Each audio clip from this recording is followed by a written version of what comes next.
Assalamualaikum warahmatullahi wabarakatuh. Waalaikumsalam warahmatullahi wabarakatuh. Kami dari kelompok 4, di sini kami akan memaparkan hasil diskusi mengenai interface input atau output. Sebelumnya perkenalkan dulu, saya Mailukis Bungfiko sebagai moderator dari kelompok 4 dan ada anggotanya, ada Marcella Desatria, kemudian Rebdi Febrian, dan Alif Kausar. Mungkin lanjut saja ke materi yang akan disampaikan oleh Marcel. Silakan Marcel. Terima kasih moderator. Jadi saya akan menyampaikan interface di mana user interface itu adalah tampilan visual dalam sebuah aplikasi sebagai tempat atau media untuk menghubungkan antara sistem dengan user. Jika Anda pernah masuk dalam beberapa website, maka Anda akan disajikan dengan tampilan awal beranda dalam website tersebut.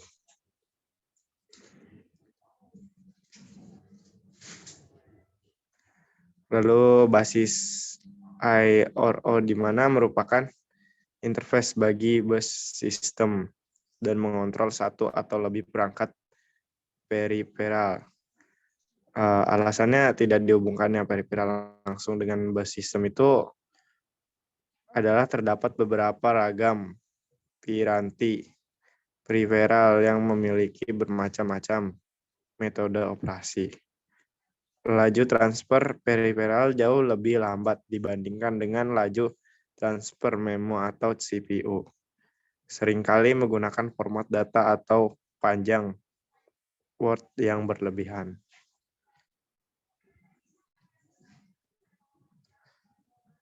Saya kembalikan ke moderator.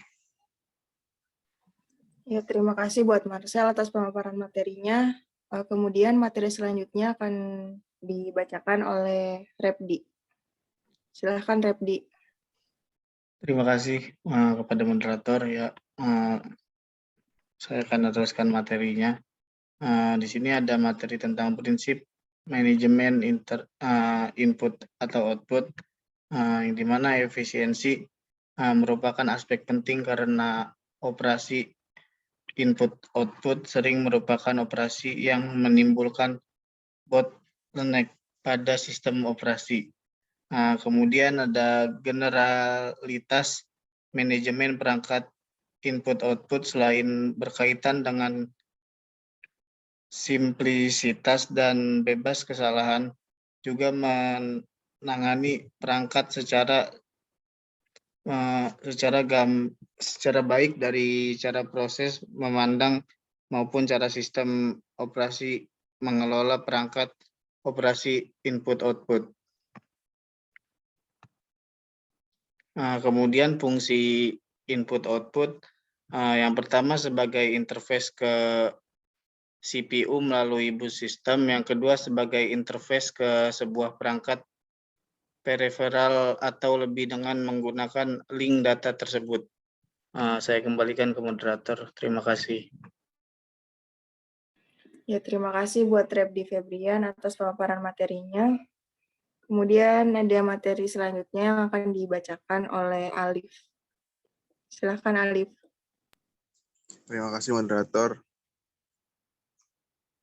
Selanjutnya pengakses input or output terdiri dari dua cara. Yang pertama, memory mapped input or output.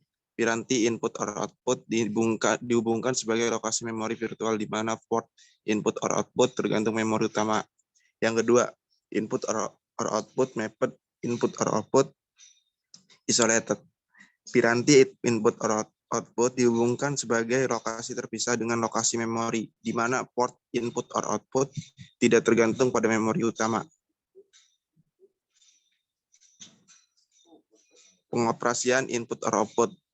Pengoperasian input or output terbagi menjadi 3 metode. Yang pertama, input or output terprogram, di mana metode ini CPU mengendalikan operasi input or output secara keseluruhan dengan menjalankan serangkaian instruksi input or output dengan sebuah program.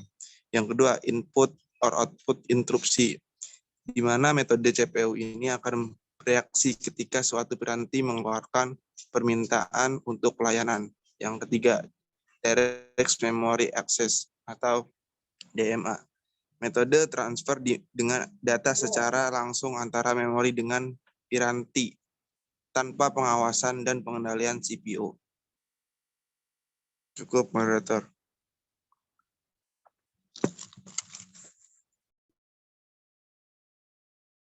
Oke, terima kasih buat Alif. Selanjutnya di sini saya akan memaparkan sedikit materi ya mengenai input atau output port address decoding. Input or output port address decoding itu sama aja dengan memory address decoding. Perbedaan utama antara memory decoding dan isolate input or output decoding adalah banyaknya alamat pada pin yang terhubung ke decoder.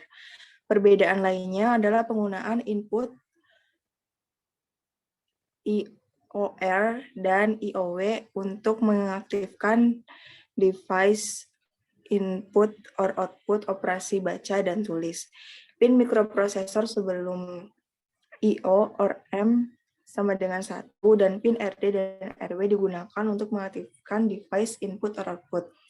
Pada mikroprosesor terbaru, memory or input output itu 0 dan pin W or R digunakan untuk mengaktifkan device input or output. Ya, mungkin itu saja pemaparan dari hasil diskusi kelompok 4 mengenai mikroprosesor.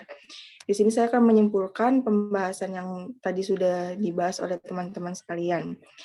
Jadi kesimpulannya, dalam sistem komputer, manajemen input or output itu diperlukan karena input or output merupakan sarana user untuk bisa berkomunikasi dengan komputer.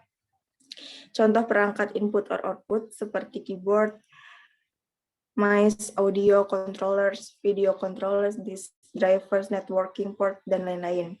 Manajemen input or output pun diperlukan agar user dapat langsung menggunakan perangkat input or output tanpa harus menganalisis terlebih dahulu. Oleh karena itu, dalam sistem operasi selalu terdapat input atau output manajemen. Untuk proses interfacing di mikroprosesor juga dibutuhkan beberapa fungsi seperti data buffering, address decoding, command decoding, status decoding, dan sistem kontrol dan timing yang dibutuhkan untuk mensinkronisasikan kerja sistem supaya sinergi. Karena tanpa pengendali dan sinkronisasi itu akan menyebabkan berbagai masalah yang timbul dalam proses input or output. Mungkin itu saja kesimpulan dari pembahasan materi mengenai interface dari kelompok 4. Kurang lebihnya mohon maaf. Wassalamualaikum warahmatullahi wabarakatuh. Waalaikumsalam Waalaikumsalam warahmatullahi warahmatullahi wabarakatuh. wabarakatuh.